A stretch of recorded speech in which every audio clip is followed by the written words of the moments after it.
aim, right? Who's gonna? Because this is all about aim.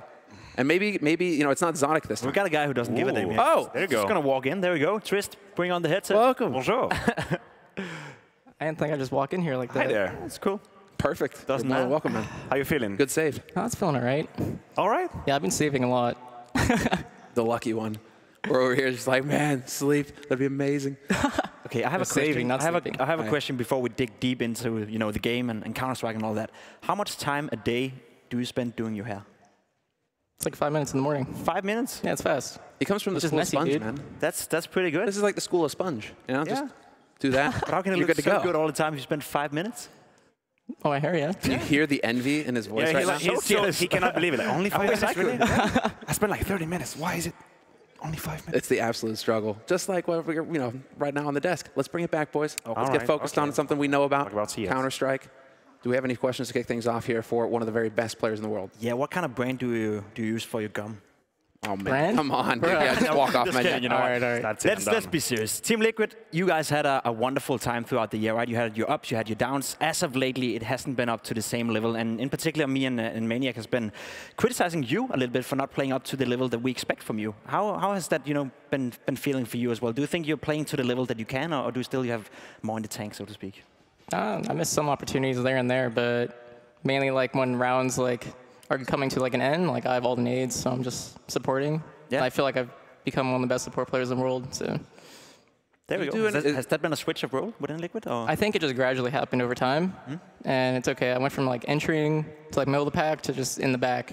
So I guess it's they want me to be in clutch situations most of the time, but sometimes just isn't playing out that way. And how was it for you to adapt? Because I think at some point you were really up there. Like you were in one of my role models in terms of CT side at least. You say it, you had to adapt, take a new role. How was it? How did you live it? How was the emotion? Was it hard? Was it easy for you? How did you feel about changing the roles? On CT side? Yeah, but just in general. Well, on T side, it's very different. I'm usually entering most of the time. I mean, sometimes I'm still entering. But on TT side, I mean, people just get smarter, and the anchor positions kind of become obvious, you know? If I die in pit early on Inferno, they just know where the rest of my team is. It's obvious. So I don't know, people just are getting better, and it's harder for anchor positions.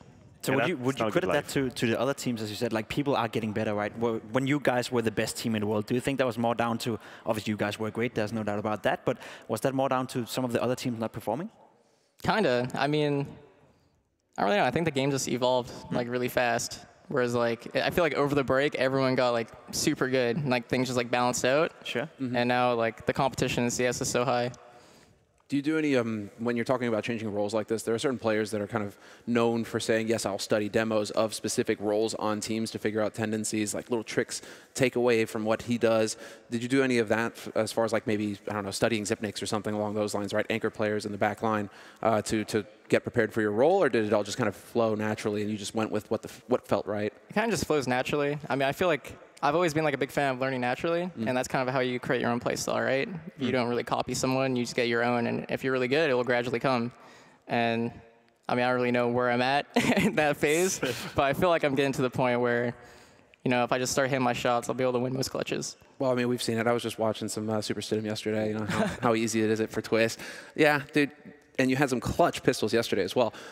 So what I was actually really curious about is, you're talking about these kinds of changes. How much impact does Adren have in that to mix? Because it seems like you guys put a lot of faith in him in terms of coach, in terms of the strategic view. How much does he have in, say, in the personal game? Does he let you do your own thing without too much input, or does he try and lend a hand in this kind of formation? Most of the time, he usually lets the players take care of this, and he'll more study tendencies, and he'll write down all the strats for every team, what they have. And it's more of just on us to figure out roles.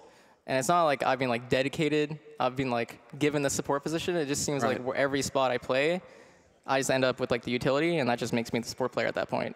So it's not we plan this. I see. Like the short straw. Okay, guys, I'll do this then. It's fine, it's fine. I'll do the smoke, I'll do the This flash. is some passive-aggressive stuff from Nitro. He's just okay, you're just going to be over here in this role now. He did replace me on the lineup, right? And I think that's the same role I had in the later days of Liquid. So it makes sense in that sense. Yeah, I always had to have the nades out and all that kind of stuff. It's fun sometimes. Twistzz, coming into next year, right? You guys had a time where you were the best team in the world, and it must have felt great. When you won the Instant Grand Slam, when you were undoubtedly the best team in the world, it must have been a great feeling. These last 3 or 4 months, it hasn't been to the same level. Coming into 2020, do you believe, honestly, that you have what it takes to get back to being the best team in the world? 100%. I feel like, I mean, obviously we dropped off after the break.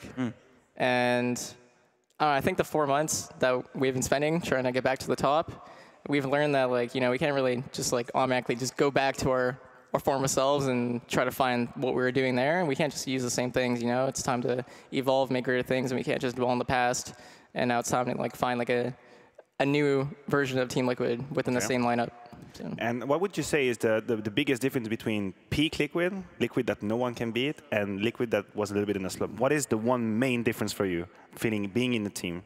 Main difference? I feel like our individual plays kind of like slowed down a lot, so we're kind of back into that like structured CS, and it's not like a bad thing. I mean, we're very, you know, when we're executing, we're all trying to go in together and stuff. Whereas like former Liquid, I feel like, you know, someone on Inferno would just walk up boiler like up lane, find 2 entries, or just run out like Balak, just find 2 entries. You know, we're just out aiming everyone, and now it's more of like we're trying to outstrap people.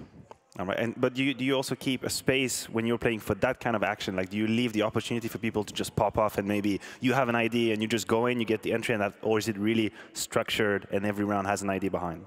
Usually every round, Nick or Jake have like an idea almost like every time. It's more of just like sticking to the plan and letting the end game eventually like unfold, and not like, you know, if I'm like apartments with nades, I don't want to just like peek Balak and just die, because that would be really lame. Then it like messes up everything.